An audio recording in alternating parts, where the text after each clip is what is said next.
So if you've clicked to watch this video, count yourself fortunate and blessed to have fallen on this video. This is because the secrets I am going to be sharing with you in this video are secrets that you've never heard of, alright? And that's why I am calling them secrets. And you know, on this channel, whenever I am aware of anything that can help you to attain your financial independence, I don't hesitate to share with you. So this is one of those videos on the channel where I am going to be sharing some juicy secrets that you don't want to miss. So I would advise you watch these videos till the end and follow every little bit of it along the lines, because I am going to be following a certain chronology that if you skip or don't pay keen attention, you're going to be missing out on some of the steps. So that's why you need to pay keen attention to the video. So I am going to be giving you 5 smart business ideas that if you start, you are going to be making lots of money for yourself without necessarily owning any fixed capital, alright? But before we do that, if you're new here, my name is Elvin Chick and you're watching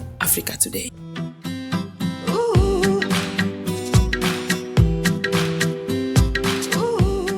So the first business idea I am going to be sharing with you, or rather the first business secret I am going to be sharing with you, is owning an Airbnb.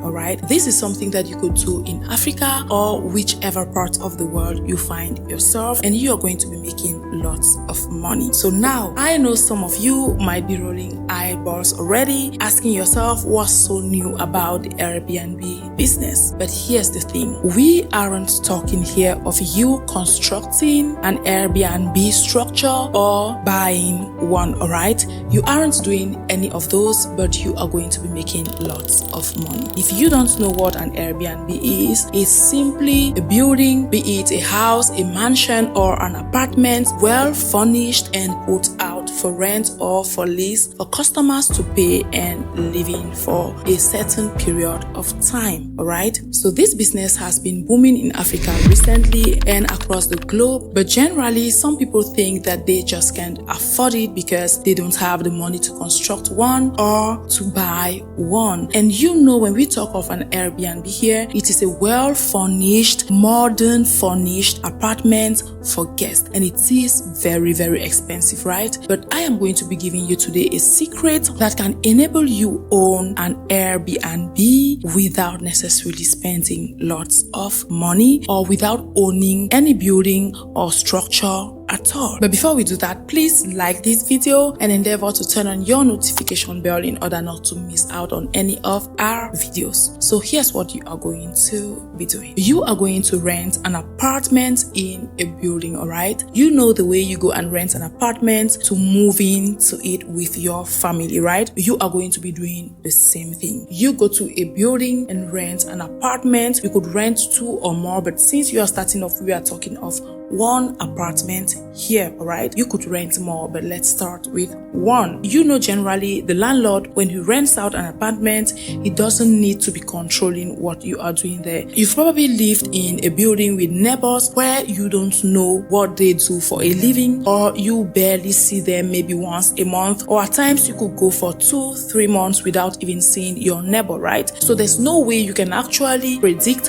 or tell what a neighbor is doing, because after everything, it is none of your business, right? You pay the landlord, let's say maybe a year's rent or 2 years or 6 months, depending on your agreement with the landlord, right? So you get your keys and you are done with the landlord. So what are you going to be doing next? You are then going to furnish that apartment to your taste, alright? You know, there are many themes when it comes to decoration, alright? If you are good at home decoration or home designing, you can do it yourself. If you aren't, you know what to do. You can hire the services of a home designer to come and design the home for you and decorate it, basically do everything for you, alright? So this is what you're going to be doing next. Once everything is ready, you are going to go online, alright? alright? You take good pictures and videos of your apartment and put them online on your social media platforms. You could as well create a website if you want to, or maybe a Facebook page, a TikTok page, or whatever. And you take those pictures and videos and advertise your business on there, right? Showcase your beautiful apartment there and let people know that you are renting it out, right, as a guest house, all right? And that's how people are going to be contacting you. And once they come, you give them the keys. If they are spending 1 week, 2 weeks, at the end of the day, you have your pay and get your keys back and onto the next person. And you know, the guest house business or the Airbnb business is so lucrative nowadays. And you know, averagely, a guest house or an Airbnb apartment could cost an average of $50, $60, $70, $100, $200, $300 and more, depending on the quality of the equipment and everything. So this is a business that is so lucrative that if you didn't know, now you know that you can actually own 1, 2 or 3 guest houses and even more without necessarily building it or buying it. Now let's move to the second business idea here. Smart business idea, secret that I am giving you, alright? So this also has to do with the guest house business or the Airbnb business, but this is in another form, alright? Unlike the first business idea where you needed to spend some cash, this one you are spending nothing at all, alright? When I mean nothing, I actually mean $0. The only thing you are going to be spending here or sacrificing here is your time and your energy, alright? All you need to do is make sure to have a phone. If you've got a smartphone or a laptop, you are good to go, and internet connection, obviously, alright? I take the time to precise internet connection because there are some subscribers who come to my videos, and when I will say something like all you need is maybe a phone, they are going to say, oh, you didn't precise that, we would also need data. Come on, those are certain small things that are obvious, right? At times I don't feel the need to lay emphasis on such things, but I've come to notice that at times it is just worth mentioning because there are some people who are what they are, and at times they might just. So anyway, you know what I'm talking about. So back to our video. So we are talking here of a system wherein you are going to be making money off guest houses or Airbnbs without owning one at all. Like I said, unlike the first one, you don't need to own it at all. So this is what you are going to be doing. You are going to set up a website for yourself, alright? Or a good business page on your social media platforms. You are then going to do your homework, which is sorting out guest houses in your locality or your vicinity. You could target 1 quarter, which is your quarter, or maybe target 2 or 3 quarters that are in proximity to each other to facilitate your work, alright? It depends. With time, you could expand to the other parts of the town and maybe possibly other towns as well. But you know, with business, you need to always start somewhere. And it is said that charity begins at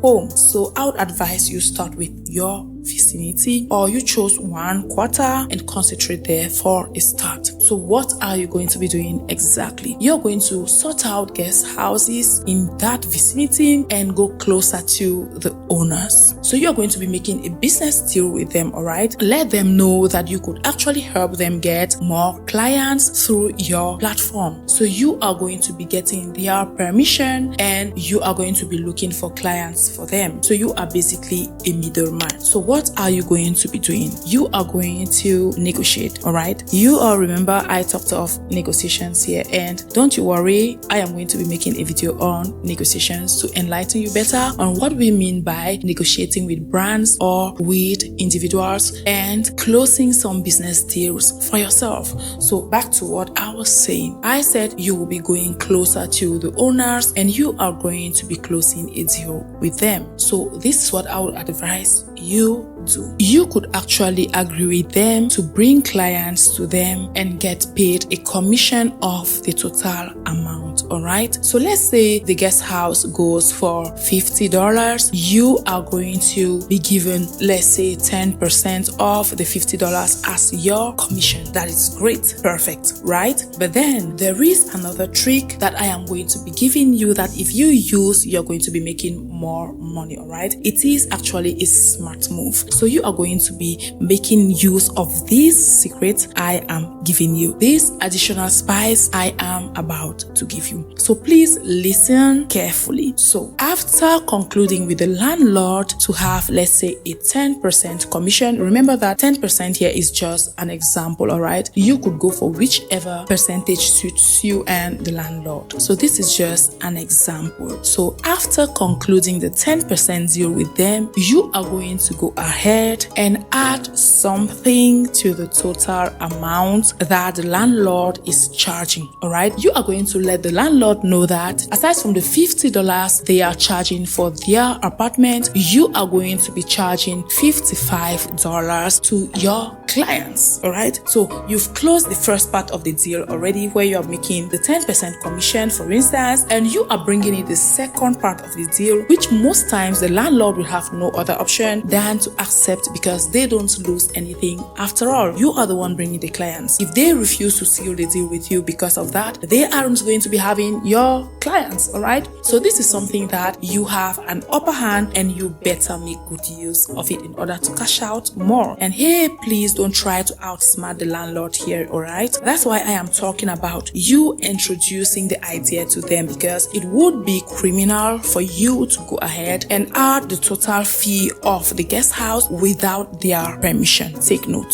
So you make sure you let them know that that's what you are about to do. Like I said, don't be scared because you have an upper hand already. By the time you'll be used to negotiations, you're going to understand situations wherein you have an upper hand over your business partner. And during negotiations, whenever you have an upper hand on your business partner, you can leverage it to your advantage if you are smart enough. So this is one of those instances. So let them know, for instance, that you are going to be charging or adding 5% of the fees. So imagine you're going to be gaining $5 in addition to the $10 commission you are supposed to be having per client. So that gives you a total of $10 per client, alright? So your 10% commission on the $50, which is $5, plus the $5 you're going to be charging in addition is going to be giving you $10 per client. This is just an example. Like I said, you could ask for more and you could charge more. So it all depends on who you have before you, alright? So all you need to do is get clients and send them to those guest houses and make your commission without spending a dime. Now let's go to the third smart business on our list. This is booking flights.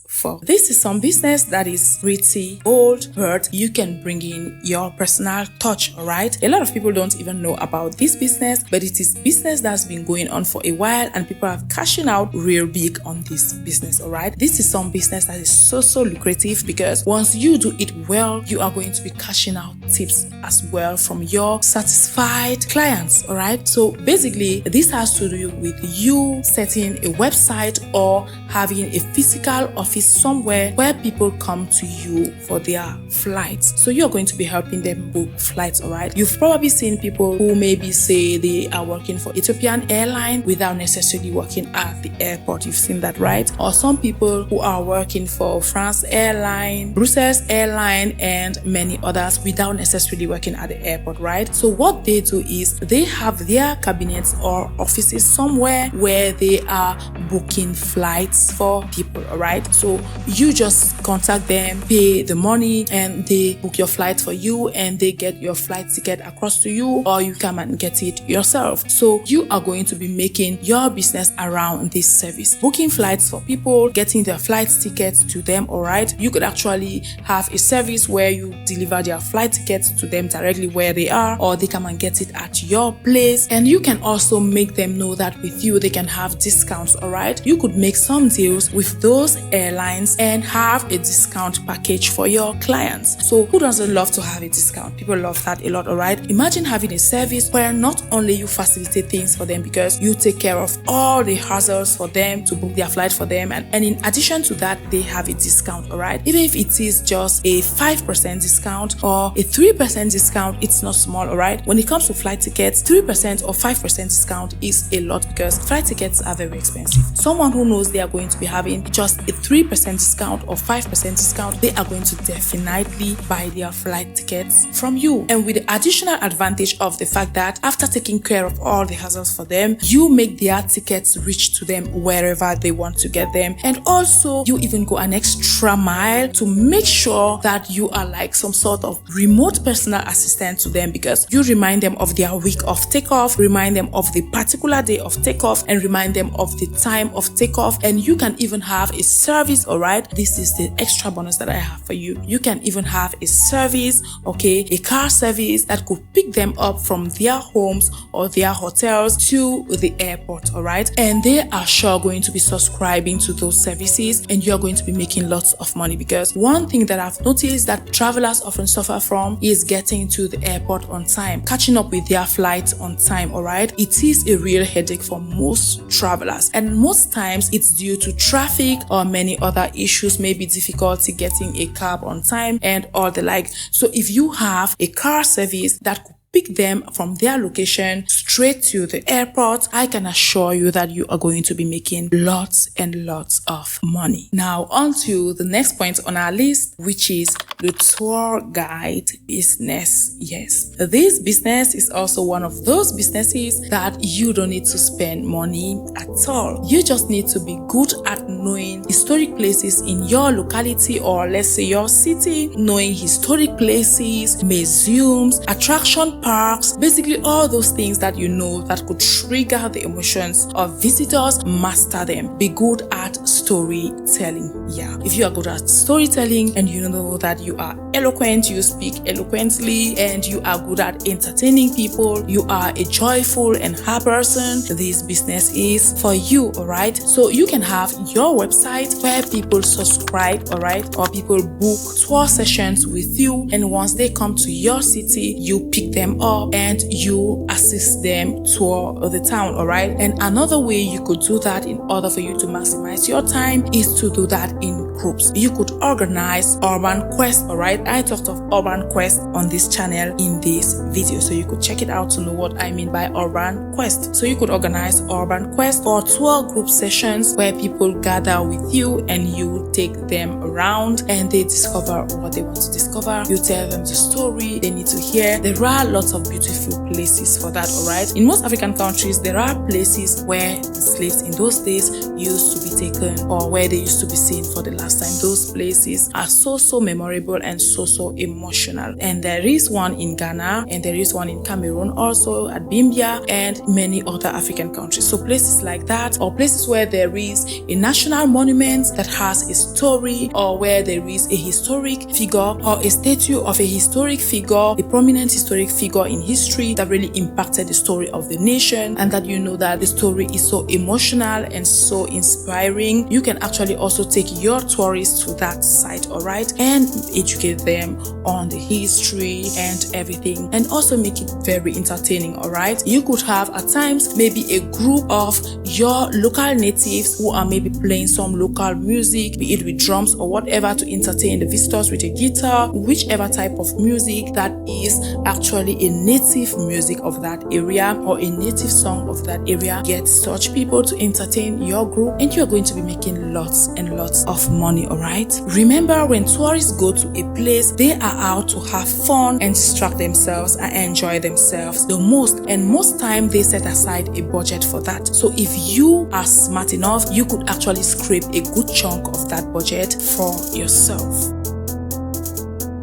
And you know, Africa has a lot of exciting places that you could actually take tourists to, alright? There are places like mountains in Africa where you hear stories of the mountains used to speak, and people have got lots of interesting stories that really arouse people's curiosity that people would love to hear and actually go and see those places for themselves, alright? There's a place like that in Nigeria, and I watched that documentary and it was so interesting. Even here in Cameroon, there is a lake called Lake Nyos that made headlines years back because there was some gas that lake emitted that till date hasn't really been explained, and there are lots and lots of versions. So that place is actually so full of curiosity and attracts lots of visitors. There is also Lake Oku in Cameroon that has lots of story. That is a very big, vast lake that didn't exist at all. The scientists claim that it is a crater lake, but the villagers have real great, interesting stories about that place, claiming that that place was actually a normal village with people, but one or two things, oh, this god did that god did that, and the water found itself there. So there are lots and lots of places, wonderful places, marvelous places that at times humans can't explain, and that often attracts the attention of visitors a lot. So if you position yourself as a tour guide in Africa, you are sure going to be making lots of money, alright? And hey, if you want to do such a business, there is a legal way to go about it so that you aren't perturbed or disturbed during your quest for money, alright? You can go to the Ministry of Culture or Arts and Crafts of your country and get a permit there, alright? Or Ministry of Tourism and get your permit there so that you could exercise your passion freely and make money for yourself. Now, the next on our list, it is this smart business of writing of projects for people. So this business is a smart one, alright? You just need to be good at writing projects and you are eligible for this business. You don't necessarily need to be spending money, alright? You are just using your intellect and making money of it. And I have a special trick for you, alright? Do you know that you can actually write projects up front and go to ministries or whichever place in your country that you know that there is a category of men there who can actually invest in such businesses? We are talking here of huge businesses, right? There are some men, those big men in our countries that we know about, who've got the money, but they don't know exactly what to invest in. And remember, most of them are old school, right? They aren't used to social media, that maybe they are going to be watching such a video like this, that they are going to be learning maybe certain business ideas for free. So you can position yourself as that person who is going to targeting them, going closer to them and present those business ideas to them right at their desk. And you are going to be making the business ideas as simple as possible for them to easily understand what you're doing, but at the same time sophisticated and very convincing, alright? Like I said, those people are old school and they are used to maybe flyers or whatever, newspapers to get informed, and they aren't really versed with social media. So you as a smart youth, you are going to seize that opportunity to bring such business ideas or lucrative business ideas or expensive business ideas that you know that you as a youth you can't maybe afford, but you know they can. You write out the project clearly, take it to them to their desk, and there are high chances that they are going to be abiding by them, because most of them love to do their things discreetly. They would love to invest in some businesses, but they don't want to go and meet people out there because they don't want people to know that they are embarking on such projects. So you bringing it to their desk, you have high chances that they are going to be buying your project. But then I don't want this video to be too long because I covered this business idea in detail this video. So I would advise you go and watch it in this video alongside other juicy business ideas that I talked about in this video. So please go there and watch details on how to go about this project business with your target clients. Now that you've watched this video to this level, I believe you've learned a lot from this video. So there is a way for you to help us in return, which is simply liking this video so that YouTube can know that the video is good and share it to more people, alright? And after liking, you might as well share it to your loved ones if you feel they need such a video. And we can't go without saying a big thank you to our lovely subscribers who've been supporting the channel, and I want you to know that we don't take you for granted. So hope you loved this video. Thanks for watching it, and I'll see you on my next one.